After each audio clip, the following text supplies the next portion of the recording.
Rain of Ashoka. Historical records दुनिया भर के महान राजाओं और उनके ग्लोरी की कहानियों से भरे हुए हैं। ऐसी ही एक कहानी है भारत के मौर्य डायनेस्टी के रूलर अशोका द ग्रेट की, जिन्होंने मौर्य एम्पायर को एंशिएंट इंडिया का सबसे पावरफुल किंगडम बना दिया। लेकिन ग्रेट कॉन्करर्स और ग्रेट एम्पायर्स बिल्ड करने वाले राजाओं की इतिहास में कोई कमी नहीं है। तो फिर ऐसा क्या है जो अशोका को इतना पॉपुलर और ग्रेट बनाता है? ऐसा क्या हुआ कि मॉडर्न हिस्टोरियंस जो मोनार्क्स को लेकर काफी क्रिटिकल हैं, वो भी अशोका की तारीफ करते नहीं थकते? दोस्तों, इसका जवाब हमें अशोका की यूनिक लाइफ ट्रेजेक्ट्री में मिलता है, जिसमें कुछ ऐसी अनबिलीवेबल और शानदार चेंजेस हुए जो दुनिया भर के लिए मिसाल बन गए। हम आपको बता दें कि अशोका के बारे में हिस्टोरिकल रिकॉर्ड्स कहते हैं कि पहले वो एक बेहद क्रूअल और रूथलेस राजा थे। चाइनीज स्कॉलर फा हेन तो ये तक लिखते हैं कि अशोका अपने शुरुआती दौर में ऐसे लगते थे जैसे वो खुद हेल से अलग अलग टॉर्चर टेक्निक सीख कर आए हों, और इसीलिए उनका नाम चंड अशोका पड़ गया, मीनिंग द ब्रूटल अशोका। दोस्तों, हम इस वीडियो में बात करेंगे अशोका की इसी लाइफ ट्रेजेक्ट्री के बारे में और समझेंगे कि ऐसा कैसे हुआ कि अशोका, जो एक टायरेंट से कम नहीं था, उसका बनाया हुआ lion capital world's largest democracy का नेशनल एम्ब्लेम बन गया। हम देखेंगे कि कैसे अशोका अपनी रूथलेसनेस और क्रूअल्टी को त्याग कर अहिंसा और धम्म के प्रचारक बन गए और दुनिया भर में शांति संदेश भेजने लगे। ये कहानी है अशोका के चंड अशोका से धम्म अशोका बनने की और उनके जीवन के उन पहलुओं की जो उन्हें मॉडर्न सोसाइटी के पैरामीटर्स पर भी ग्रेट बनाते हैं। आइए बात करते हैं बैकग्राउंड की। बात 326 बीसी की है, जब पूरी दुनिया को जीतने का सपना लेकर अलेक्जेंडर मैसिडोनिया से ब्यास तक पहुंचा। लेकिन भारत के सबसे पावरफुल किंगडम मगध के नंद डायनेस्टी के खौफ से उसकी सेना ने आगे जाने से इनकार कर दिया। नतीजतन अलेक्जेंडर वापस लौट गया। अलेक्जेंडर भारत में ज्यादा कुछ अचीव तो नहीं कर पाया, लेकिन उसने नॉर्थ वेस्टर्न इंडिया की पॉलिटी को डिस्टेबलाइज करके रख दिया, जिसका फायदा उठाकर चंद्रगुप्त मौर्य ने 320 बीसी पंजाब में मौर्य किंगडम को एस्टैब्लिश किया और उसे एक्सपैंड करते हुए नंद डायनेस्टी को डिस्ट्रॉय और खुद को मगध का एम्परर डिक्लेयर कर दिया। मगध की कैपिटल प्रॉस्परस सिटी पाटलिपुत्र थी, जो प्रेजेंट डे पटना के पास है। अशोका इन्हीं चंद्रगुप्त मौर्य के ग्रैंडसन थे और बिंदुसारा के दूसरे बेटे। अशोका की कैपेबिलिटीज की कहानियां मगध में उनकी यंग एज से ही मशहूर थीं। 18 साल में ही तक्षशिला के एक मैसिव रिबेलियन को खत्म कर वो अवंती के गवर्नर बने। इसके बावजूद उनका थ्रोन हासिल करना नामुमकिन था, क्योंकि उनकी मां एक सिंपल फैमिली से थी, जबकि क्राउन प्रिंस बिंदुसारा के बड़े बेटे सुसीमा की मां एक प्रिंसेस थी। कुछ सालों बाद तक्षशिला में फिर से विरोध हुआ। सुसीमा तक्षशिला भेज दिए गए, जिसके कुछ दिनों बाद बिंदुसारा की डेथ हो गई। बिंदुसारा के मिनिस्टर्स अशोका को ज्यादा केपेबल मानते थे और इसीलिए उनके सपोर्ट में अशोका मगध के एम्परर डिक्लेयर कर दिए गए। लेकिन जब सुसीमा को यह पता चला तो मगध में सक्सेशन को लेकर कॉन्फ्लिक्ट हुआ। इस कॉन्फ्लिक्ट का अंत 270 बीसी में अशोका की विक्ट्री से हुआ। कुछ टेक्स्ट्स कहते हैं कि अशोका ने अपने 99 ब्रदर्स को ब्रूटली मार डाला, लेकिन इसकी हिस्टोरिसिटी कंटेस्टेड है। आइए बात करते हैं अशोका के रूल की। अशोका's रूल। सत्ता में आते ही अशोका के रूथलेसनेस और डेस्पोटिज्म की कहानी स्टार्ट होती है। किंगडम में एक टॉर्चर प्रिजन बनाया गया, जिसको अशोका's हेल कहते थे, जहां प्रिजनर्स और रेबल्स को टॉर्चरस पनिशमेंट्स दी जाती थी। अशोका से उनके वो मिनिस्टर्स भी नाराज थे जिन्होंने सक्सेशन में उनको सपोर्ट किया था। खैर, अशोका ने अपने चक्रवर्तिन यानी किंग ऑफ किंग्स बनने के सपने के लिए एक्सपेंशनरी पॉलिसी फॉलो करते हुए एम्पायर को उसके चरम पर पहुंचा दिया, जो हिमालय से लेकर मैसूर और हिंदू कुश से लेकर ब्रह्मपुत्र तक फैल गया। लेकिन अशोका की यह पॉलिसी एक विशेष साइकिल थी। इतने बड़े एम्पायर और राइजिंग मिलिट्री एक्सपेंडिचर का मैनेजमेंट पुअर कम्युनिकेशन टेक्नोलॉजीज की वजह से काफी एक्सपेंसिव था, जिसे कॉम्पनसेट करने के लिए और नए नए टेरिटरीज एनेक्स करना जरूरी हो जाता। और यह सब इसलिए क्योंकि land revenue he main source of income था। लगभग 260 से 261 बीसी में हुए बैटल ऑफ कलिंगा का कॉज भी यही पॉलिसी थी।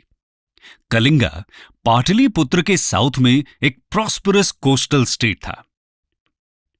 अशोका ने इस बैटल को पर्सनली लीड किया और कलिंग के टफ ऑपोजिशन के बाद भी उसे कंप्लीटली डिस्ट्रॉय कर दिया। बैटल का आउटकम काफी हॉरिफिक था, जिसमें 1 लाख की डेथ, 1.5 लाख से ज्यादा डिस्प्लेस्ड और हजारों लोग स्टारवेशन से मर गए।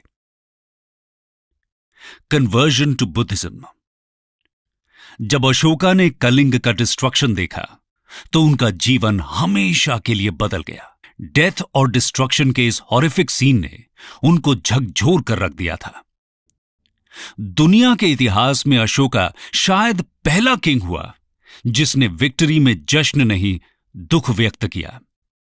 यह एक चेंज्ड मैन की कहानी है जिसने पावर के लिए शायद अपने 99 भाइयों का कत्ल कर दिया था।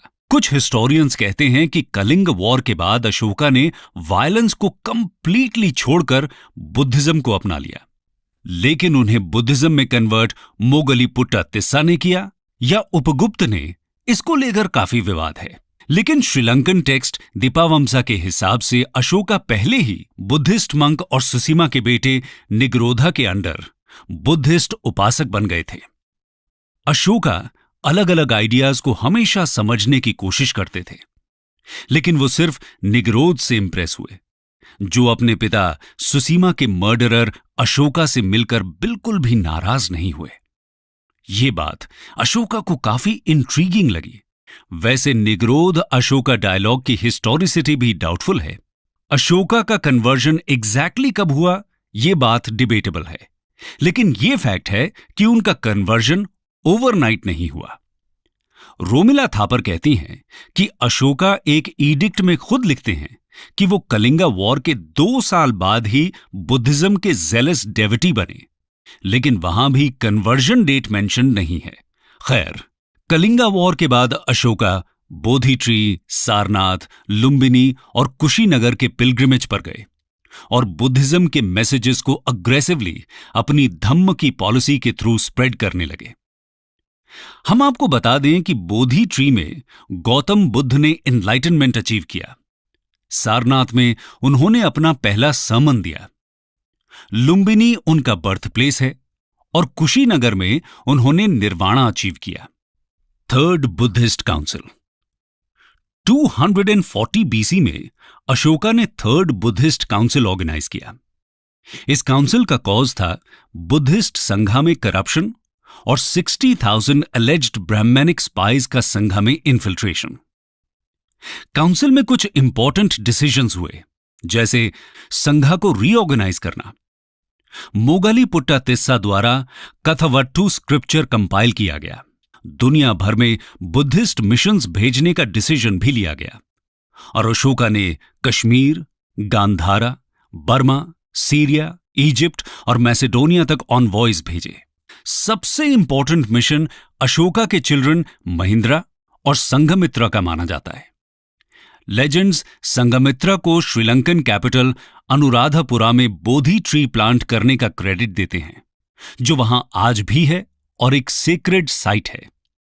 इस पॉलिसी ने बुद्धिज्म को श्रीलंका के अलावा तिब्बत, चाइना, जापान और साउथ ईस्ट एशिया तक पहुंचाया, जो बाद में एक वर्ल्ड रिलीजन बन गया।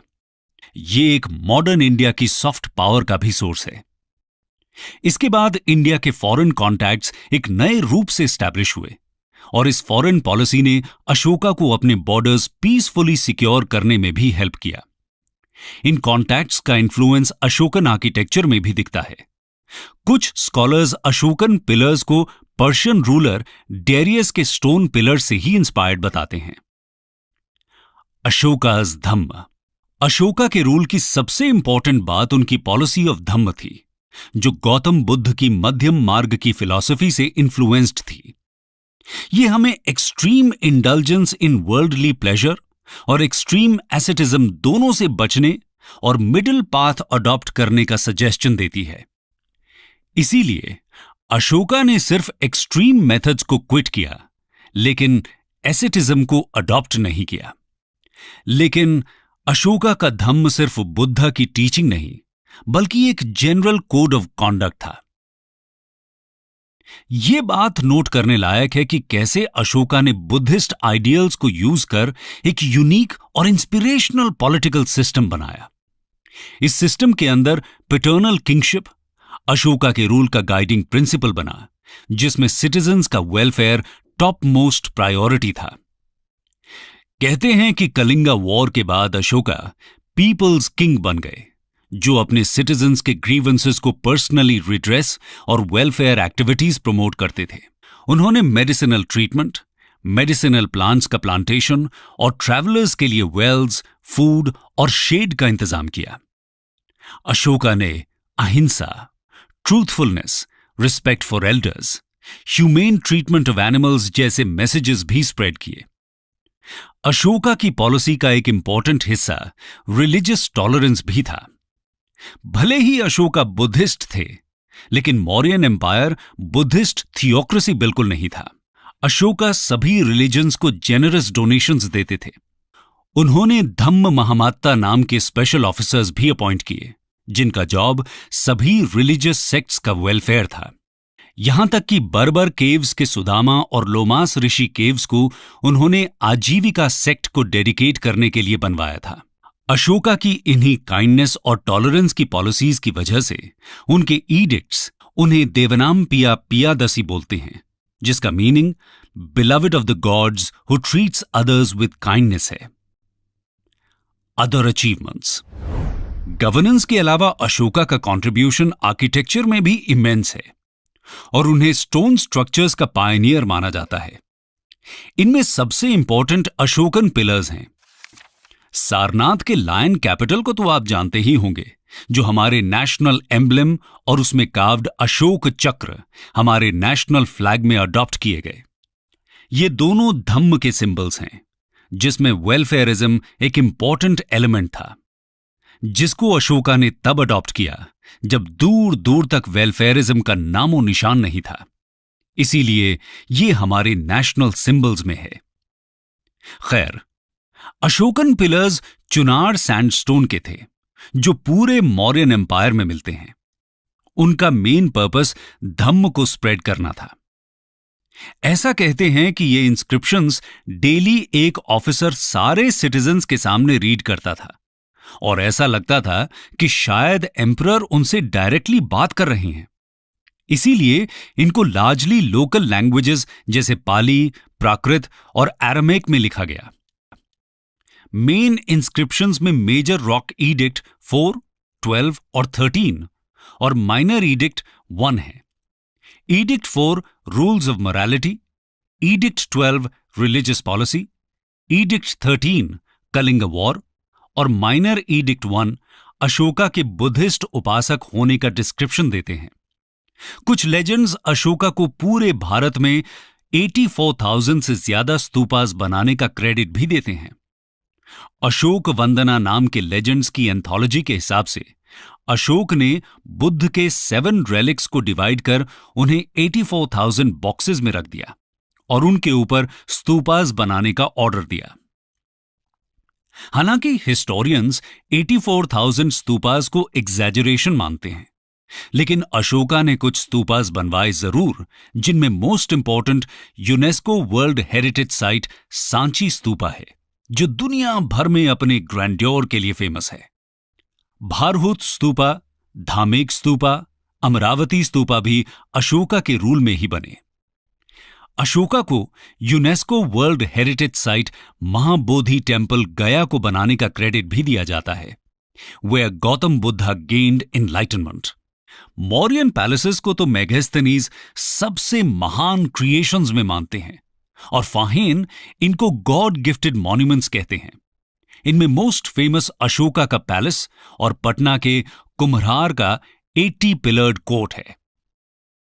Death and legacy. अशोका की डेथ पर भी कई डिबेट्स हैं। एक लेजेंड के हिसाब से 232 बीसी में अशोका की एक वाइफ ने बोधि ट्री को डिस्ट्रॉय कर दिया था, जिसके शोक में उनकी डेथ हो गई। मृत्यु का सच जो भी हो, लेकिन अशोका के बाद मौर्य डायनेस्टी की ग्लोरी खत्म होने लगी। ये एक हिस्टोरिकल फैक्ट है। हिस्टोरियन राय चौधरी इसका कॉज अशोका की पैसिफिस्ट पॉलिसी को ही मानते हैं, जिसने उनकी मिलिट्री स्ट्रेंथ को कमजोर किया। लेकिन रोमिला थापर बोलती हैं कि अशोका की पैसिफिस्ट पॉलिसी को ब्लेम करना एग्जैजरेशन है। अशोका हमेशा एक प्रैग्मेटिक एम्परर रहे, जिनकी पैसिफिज्म का मतलब मिलिट्री को डिसबैंड करना नहीं, सिर्फ मैक्सिमम रिस्ट्रेंट अडॉप्ट करना था। मौर्याज के डिक्लाइन के दूसरे रीजंस जैसे बैक्ट्रियन ग्रीक्स का इन्वेजन और लैक ऑफ वर्दी सक्सेसर्स ज्यादा वैलिड माने जाते हैं। खैर, 185 बीसी में पुष्यमित्र सुंग ने लास्ट मौर्य बृहद्रथ को असैसिनेट कर मौर्य एम्पायर का अंत कर दिया। लेकिन अशोका की लेगेसी ने उसे इतिहास के पन्नों और लोगों के दिलों में अमर बना दिया। अमर्त्य सेन कहते हैं कि मॉडर्न सोसाइटीज में जहां वॉर, वायलेंस और कम्युनलिज्म मेजर प्रॉब्लम्स हैं, वहां अशोका की रिलीजियस टॉलरेंस, इंडिविजुअल फ्रीडम और पीस की पॉलिसीज काफी इंस्पिरेशनल हैं। उनकी लेगेसी की वजह से ही famous English writer H.G. Wells लिखते हैं कि amidst thousands of monarchs that crowd the columns of history, the name of Ashoka shines and shines almost alone like a star. Ashoka के खुद के शब्दों में कहें तो उनका सबसे बड़ा लेगेसी उनका message the finest conquest is the conquest of the right not might था।